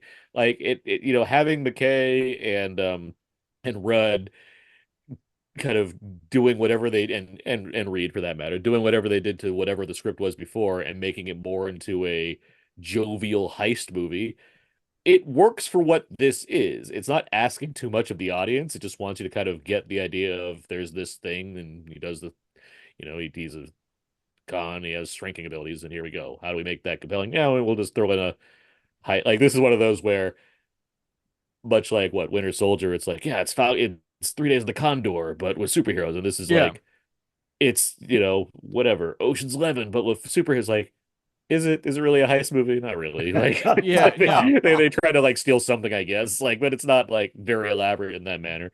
But whatever aside, it's just fun to watch this cast. I like watching Paul Rudd and Evangeline Lilly and Michael Douglas spar with each other. I like David Dastmalchian, Tip, and Pena doing their thing as the ex. They're so fun in the second one too. So like, yeah, it's not asking a lot, but it looks good. It has the Marvel budget. It's got a random Mackie cameo, which I'm only not against because I like Mackie. So it's like, all right, so just throw Falcon in here for like one scene for some reason. And also, I think we hinted at this in either last week or something. The pre-aging stuff at the beginning of this movie is so good that it makes me wonder what the fuck happened to Marvel after this, because Civil War was like dog shit by comparison. This movie looks so good watching Douglas come out. Even watching it now, I was like, this is seamless. This looks like and it's not even like trying to hide it. It's like showing him full on face, lips moving. Yep. I don't know like what ILM did to like make this the best version I've seen of that outside of I don't know who else, but like if a year later young Robert Downey Jr. looks awful by comparison, I'm like, yeah, Ant-Man apparently solved this problem, so whatever. But no, yeah, I like Ant-Man. It is a fun movie. All right, Scott. There was a time when the MCU movies were generally at least this good. Mm-hmm. And that is a big reason why they took over the tentpole mountaintop. And, this was obviously small budget movie from a lower tier superhero. The director, it wasn't the cool one that all the nerds like, but whatever. Peyton Reed knows what he's doing. And that this was advertised as a palate cleanser after Age of Ultron. That was the big epic, and this is sort of the dessert. Yeah, this is the end of phase 2. Yes. And like, ironically, certain Buffy seasons, the big SmackDown event happened the episode before the finale. And this film has aged very well, just in terms of its scale and in terms of still being a film where you had great actors showing up to the MCU and actually acting, being, not slumming, actually giving real performances. I mean, in the glory days, it wasn't just that Robert Redford showed up in a Captain America movie. It's that he was really good in the Captain America movie. Right. Like, what the fuck? Hail Hydra. Yeah. And, just comparatively speaking, by the time you get to Quantumania, Michael Douglas whether the character is stoned or he's stoned, I don't know. He does And not Bill care. Murray is just No. sort of like, I'm here. It's Bill Murray. I'm not quite as sabotaging as in Ghostbusters, but I'm trying. And this does work in terms of being a blue collar superhero movie. More so, I would say, than Spider-Man, because Spider-Man wasn't being bred as Iron Man Jr. Easily better than that in that regard. Yes. Like, right. It's hard to be, your friendly neighborhood Spider-Man when Tony Stark's private jet picks you up. I like that they're very careful to, while making the dilemma and melodrama between him and his ex-wife and her new fiance plausible and dramatically coherent, they do not make her a villain. It is very clear that if he would theoretically get his act together, she would absolutely welcome him in her daughter's life again. So that is on him to do that. And again, what we talked about, at least I talked a lot about when we talked about Ultron, was that there was this weird, after this summer, these films started being viewed as sort of all things for all people, tentpole entertainment. But even something like Ant-Man, where you have characters that are wrong and argue with each other and get angry with each other. Even, the good guys like Michael, Hank Pym is not a great person. And it's even, it's implied that he's even a little bit scummier in the second one. I love Ant-Man the Wasp, by the way. I think that, I talk about, movies being at least this good as Ant-Man. The fact that the disposable one, Ant-Man, was as flat out delightful as it was again, this is why Marvel won the 2010s. Because their B movies were better than most studios' A tentpoles. One of my favorite things about Jerry Seinfeld B movie. Yes.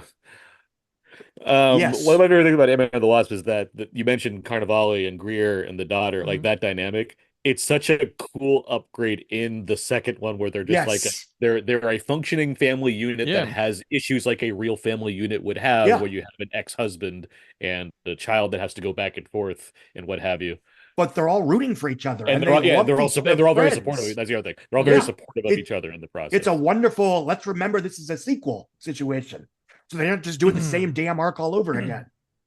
And one thing I know I'm getting off track talking about the sequel, but one thing I love about it, one thing I think that does very right in Ant-Man and the Wasp is there's a threat of making you rooting against action, because in the story, if he gets caught outside the home, he's going back to jail.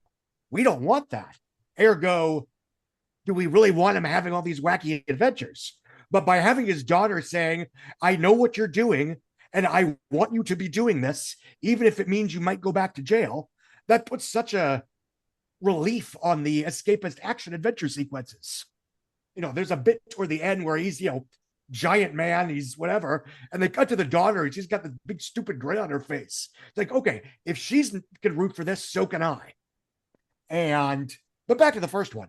I think one thing that's set up in this first one, where the daughter is, she really loves her dad. Yeah. In the movie, the movie does, like, yes, Paul Rudd's inherently likable, but like it gives you enough to get like that he wants to make sure that he earns that kind of love, and that's right. That means something in this. And it's not just automatic just because he's her dad. And that's another nice thing. The movie doesn't say, again, doesn't villainize the mother, doesn't villainize the fiance. And it does, I even if it's just sort of calling out its own deficiencies, it does sort of become a weirdly subtextual movie about why are there no female superheroes in the MCU. And on one hand, the entire movie is saying, sorry about that, while we're sitting through this movie that has the power to not do that if they so chose. But it does make the credits scene. Well, yeah, that's the payoff, of course. Just like Terrence Howard once said, "Next time, baby." And then Quantumania is like, what if we had less Wasp? Yeah. What if it does have the daughter? So I'll give it that. It does have. It's not like it just says no to women, but it does. Yeah. It is like called Ant-Man and the Wasp, and she's maybe the 8th most important character. Yeah, they have like no intimate scenes together. I don't even mean like sex intimate. They have like no romantic scenes together. But no, I think that's the worst MCU movie, period, in my humble opinion. But anyway, this one is good. It's a solid 3-star adventure story. It's great for your kid's first Marvel, if that's how you want to play it. It was the first one that my daughter saw in a theater, and it was perfectly fine. I mean, honestly, the only part where she got concerned, and this is just her own anxiety and cringe, is when she thought he was going to get caught robbing the houses. Everything else, she was fine. Yeah, when Corey Stoll turns that guy into a pile of goop, it's like, whatever, that's fine. I love Yeah, that. she was like, yay, go Corey Stoll. By the way, when I first saw this, I thought he was a little cartoonish. I was wrong. I think that was aged very well. Yes. It actually now feels menacing in a way that a lot of the recent MCU villains have not. Part of that's because it's just, it's ground level, just a scary guy with money and a gun. But yeah, I mean, it's without enwrapping this conversation in a discourse about the MCU then and now, this is a pretty good Marvel movie. It's a pretty good family-friendly adventure comedy that I think is almost underrated because we expected this level of quality from the MCU at that point in time. Yeah, The Wasp is genuinely underrated. Yeah, I think absent the MCU curve, that would be just holy shit. This movie's awesome. I think to reference Scott Mendelson, when I go to these movies, like I guess Ant-Man would be like the Tomorrow Never Dies, where that's like what you're hoping for when you go out. And this one was a fun movie, and I really liked it. And the Marvel stuff was at this time able to do things that felt new and different from what the last thing you just saw was. And this was a perfect palate cleanser after the last one. Paul Rudd is every bit as good as you imagined he'd be, taking the role. The characters are a heck of a lot of fun. This is such a good character-based in terms of strength between friends and family that really drive these things, that you could watch them do whatever the hell adventure if it made sense or not, because these people were fun to go on the adventure with, which is then you get to Quantumania and most of them all get dropped and you don't realize it. Like, I like that, there's good drama with the with Scott's motivations and, with Bobby Cannavale, like not understanding, but you get that there's in the wrong hands. It could have been some sloppy stuff with how his family dynamic works. The effects look good. That's the thing too. Yeah. They're like, well, what happened here? Like, because we're doing Ant-Man stuff again and again. Like, he's got a trilogy now, and the third one is the effects look like shit. I can't remember if Ant-Man and the Wasp. I imagine the effects still look good. Wasp, that movie looks good. Yeah, that movie's good. I had a lot of fun with that movie, and I can't believe the online discourse has turned to, oh, this forgettable piece of trash. I'm like, oh. Well, Ghost had the last laugh. yeah. Ghost now. Yeah, now with Ghost, it probably get some retroactive. Well, it was good actually. No, I mean the effects, and when I first saw Ant-Man and the Wasp, my thought was, in terms of effects, this felt like an X-Men to X2 level jump. Yeah. No, this is good stuff. Like I don't know where to keep saying, oh, it's good, but I was going back to this, like, okay, it was in 185. Like, most of the Marvels had hit the 239 at this point. And this one was like, oh, that, makes sense, because when he goes tiny, you can make things look really big. Yeah. Yeah. Ant-Man realized that mattered before Transformers did, which is amazing to me. There you go.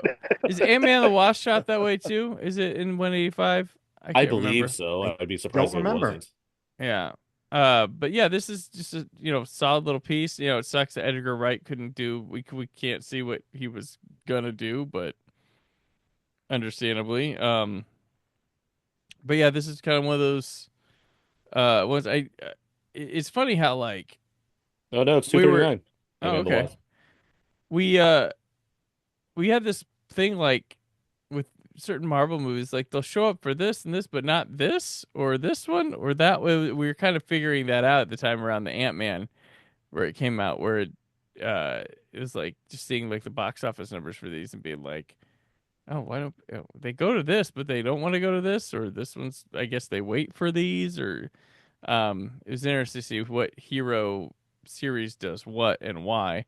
Um, I remember Ant-Man maybe being around like I remember wasn't were we like arguing whether it was a success or not at the time it came out? I mean, Or there was discourse, and it that wasn't. Monday morning I wrote, it's it's no more of a it's as much of a success as the Wolverine. Yeah, Which when that came out, everybody whined about a 50 million opening, and then it legged out to 430 million. And we weren't. This was the first one we weren't sure a sequel was in the bag because he was going to appear in Civil War, but the money wasn't like, oh yeah, make one. I don't remember this being questionable just because it was the MCU in its prime. I Yeah. don't remember being like, oh, we're definitely not getting an Ant, or like, I wonder if we're going to get one of these. Like, I just assume we would, just like I assume I think we get the Wasp that Shang-Chi tease sequel. I think the Wasp tease was enough to say, okay, this is the added value element that's going to make you give a damn when we make the next one. Well, then the quantum realm, the mystery of that, that was the big thing. Who's going to play the mom? Because the mom's in the right. That was the not kidding. That was the huge thing. That was the huge question that they had. That's right. Yeah. All the Easter eggs were like, did you see they had an image of the mom in the quantum realm somewhere? Look at this. They did not. But I think key to this too, success wise in making Ant-Man work with as a movie and stuff was how they put together, like they figured out to use the power and edit and do the action sequences, like with going between big and small, big, and like using humor with it as well. Like when Thomas the Train gets thrown and it's like this big thing, and then they show it in actual size, and it's just lands on a windowsill. Just kind of tops over. Yeah, it's funny. This still feels like a point in time when Marvel is trying to make movies that even, it's sort of like, okay, we may be a cape superhero thing, but we want this to look and feel like a real movie. Yeah. And okay, it isn't as extreme as The Dark Knight, because obviously but there is a certain attempt to, the tragedy, of course, is they basically, Iron Man and to a certain extent Thor and whatever, they're basically Paramount action movies, but the heroes have capes. Yeah. And there's still a little bit of that here. And I was just saying about the costume, something I really enjoyed. Ant-Man has a fucking helmet that he has to take off, not some fucking nano bullshit. Oh yeah, I was so like, there's a scene where he just like has his visor up, and I'm like, oh yeah, he's wearing something. Like he's not just some bullshit. Like, oh, I did this in my head, and the thing disappeared because we have nanotechnology. Well, yeah, and in terms of like the visual effects and stuff, like what happened to the second unit, like with Marvel, like were the directors more involved at one point? Too many projects at too much at the same time. Yeah, they stretch themselves thin. Yeah, stretch yourself thin. Like that's just like because this. And I think, and I think we've talked about this before, but not to get into the online discourse about why special effects, 20 years ago looked better than part of that is because back in the day you had a studio slate that maybe had 1 or 2 movies that required that level of effects work, not 4 or 5. Right. 4 or 5 in a post-COVID world, and like impending strikes, like any number of things are all causing issues to the point where She-Hulk can make fun of the fact that we know that we're not doing as well because Wakanda Forever is getting all of the attention right now, and deservedly so. But like, I get it. But at the same time, like Brandon, I brought this up plenty of times. James Gunn has the exact same materials everybody else, exactly, and he makes his movies look spectacular. Yes, he does. He's running as short as everyone else is, and he has the same tools to work with. And so although one thing I will say is that I don't disagree with the discourse about special effects, especially in terms of pay and working conditions. But films like Thor: Love and Thunder, Ant-Man and the Wasp: Quantumania, etc., they are bad despite their special effects. If the only thing wrong with them was they look cheaper and inferior special effects, I frankly wouldn't care. Because if the movie's good, the movie's good. I think the poor FX becomes sort of an easy point, sort of a sounding block. And also perhaps indicative of lack of care for the film overall. But the problem with the Marvel movies is, the ones that we're talking about, isn't that the special effects are bad, it's that they're bad movies that also happen to have bad special effects. Well, a lot of times these effects don't get pointed out till it comes on digital or something, because a lot of these effects will still play fine in the theater. I mean, Quantumania right away. They're well, like, Quantumania right away, but there's hold some on, of them. MODOK. There's some of them that get pointed out later on. That's like, well, it didn't look like that in the theater. But yeah, Quantumania looked like ass. The minute, like, I didn't think Love and Thunder looked that bad in theater. No, I didn't either. I just thought it was a terrible movie. But Quantumania, I agree. I that looked like ass. But Thor, if anything, the issue, because there's a scene where like Heimdall's son is in like a hologram or something. Yeah, there's that thing that gets pointed out all the time. Yeah, but also but the problem was it looked worse when they tinkered with it when they fixed it. It looked worse somehow. Right. But again, I think that movie's fine. And it's still like it's early era usage of the volume as well, where they're not quite sure what to do. That's more the scapegoat than anything, as far as like all this stuff. So anyway, Mr. Holmes. Yeah, Scott. Box office this week. Let's head on over to that. Mr. Holmes was number one with. Oh no, wait, no, my mistake. It was number Ant-Man... one actually. Touche. Almost, not quite. Ant-Man was number one with $57 million. Yes, that was the lowest Marvel opening, the MCU opening ever. It was also the cheapest Marvel movie with $130 million. It would eventually earn 180 domestic and 519 worldwide, including 105 from China. Because this was back when China was helping, but it wasn't the deal breaker. See, that sounds like a great success. Yeah. That sounds great to me. Like, and who like are realistic expectations just not understandable? And it's not a billion. If you told me the first Ant-Man movie made $500 million, I'd be like, let's make 17 of these. Like, what are we talking about? The issue was that they spent too much on Ant-Man 3. They sold it as this must-see mythology episode. And for what it's worth, the phase 3 films right before Endgame and Infinity War just so incredibly overperformed that people didn't get that. No, Black Panther and Captain Marvel weren't supposed to be the bar. Those were just lightning in a bottle flukes for a variety of reasons. Doctor Strange should still be the normal for these kind of things. And we'll see. And to be fair, Ant-Man and the Wasp, that one did 620 on a 160 budget, but only because it made it unusually big for a solo superhero movie, 125 million from China. So once again, ironically, the one that China saved was the one with the female lead.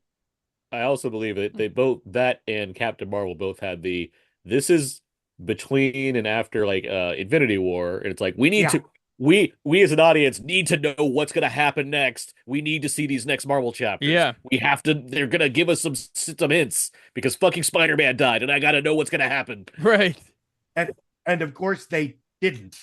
I mean, Captain Marvel didn't. I mean, you could argue whether. I mean, yeah. Honestly, Ant-Man and the Wasp probably had the closest thing to a.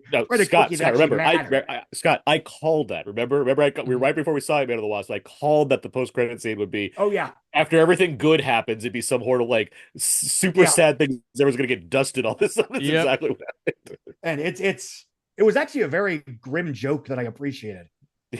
A, because it was such a light movie, and B, because it was the first Marvel movie with a female lead, and she gets dusted 5 seconds after the credits roll. But oh well. Let's see. Minions, 49 million, minus 57%, 216 domestic after 10 days. It would eventually do 336 domestic, 1.1 billion worldwide. Trainwreck, $30 million. It would eventually, which is a great opening for a $35 million comedy.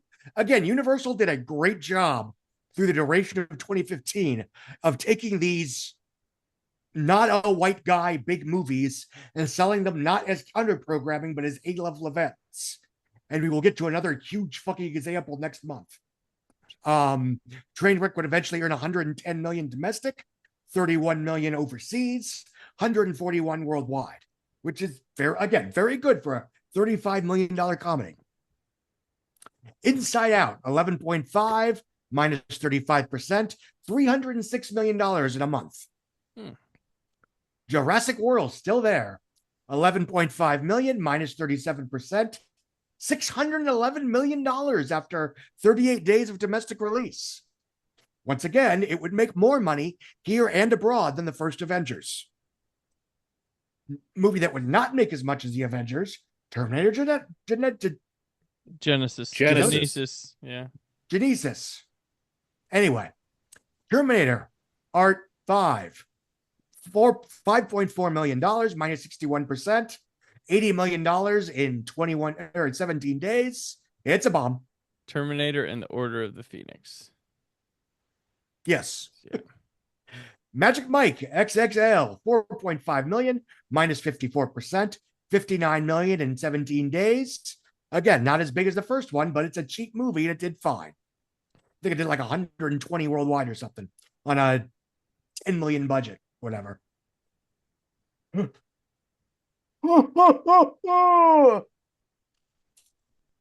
Gallows, $4 million, minus 51%. $18 million in 10 days. We're far from the gallows now. Far from the gallows now. Maybe it's time to let the old Ted die. Right. Ted 2, that is, which made $2.6 million, minus 54% in its fourth weekend of release, earning $77.4 million after 24 days. Mr. Holmes, number 10, opened in 361 theaters, made $2.4 million, 6,700 per screen. It would eventually earn 17.7 domestic and 29 worldwide, which was good enough. Good. So I have at number 9, Baj Rangi Rajan at 2.822 million.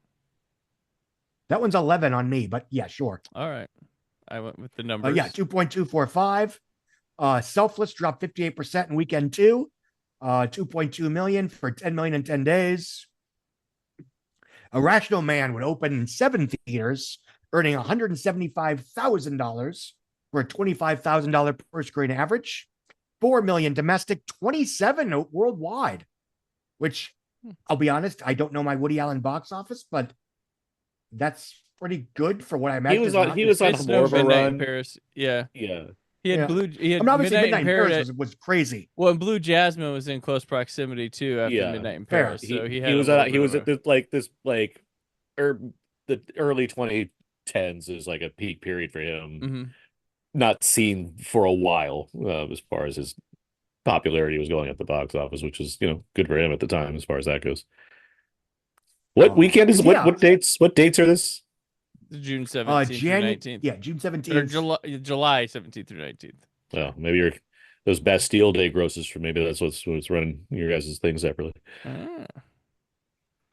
You mean the Idris Elba as James Bond but not movie that nobody who wants Idris Elba to be James Bond has ever seen? Yeah. Yeah, so good that the reference makes sense to everybody. It's good. Hey, it was number 1 on Netflix for 10 seconds. There we go. All right. Well, guys, that'll do it for this midway area in July. So till next week, where can people keep up with you? Scott. I am a semi-regular contributor to Puck News. I write, run, and maintain the Outside Scoop for Substack. I also run a weekly box office podcast called The Box Office Podcast with myself and a handful of usually younger, older, more culturally relevant pundits and scholars as we discuss what happened last weekend at a theater near you. All right, Aaron? Everything I do can be found on my personal Substack page, thecodezeek.substack.com. I co-host Out Now with Aaron and Abe, as well as 2 Black Guys Talk Godzilla. One is about movie reviews on a weekly basis. The other is about Godzilla films in chronological order. I am the editor-in-chief at Legal Entertainment. You can find all my movie reviews over there. Wise to Blue for Criterion Blu reviews. And I'm on all the socials at Aaron's PS4. All right. I'm on the socials at Brandon4KUHD. Remember to subscribe to the YouTube channel if you can. All right. Next week is the week we've all been waiting for. The long-awaited, much foreshadowed Pixels Week here on the summer of 2015 at 10. All that and more. Next week as we continue on. The summer of 2015 at 10. Thank you for listening. The Brandon Peters Show is a Creative Zombie Studios production. Produced by Brad Shoemaker and Brandon Peters. Written and edited by Brandon Peters. Announcer vocals by Jessica Alsman. Theme song by Metavari. Web design and show art by Brad Shoemaker with Brandon Peters. All music and clips featured in the episode are property of their respective studios, and no infringement is intended. Additional information on this and other episodes at BrandonPetersShow.com. For any inquiries, press opportunities, or sponsorship, contact mail at BrandonPetersShow.com. The show is available on Apple Music, Spotify, or anywhere podcasts are found.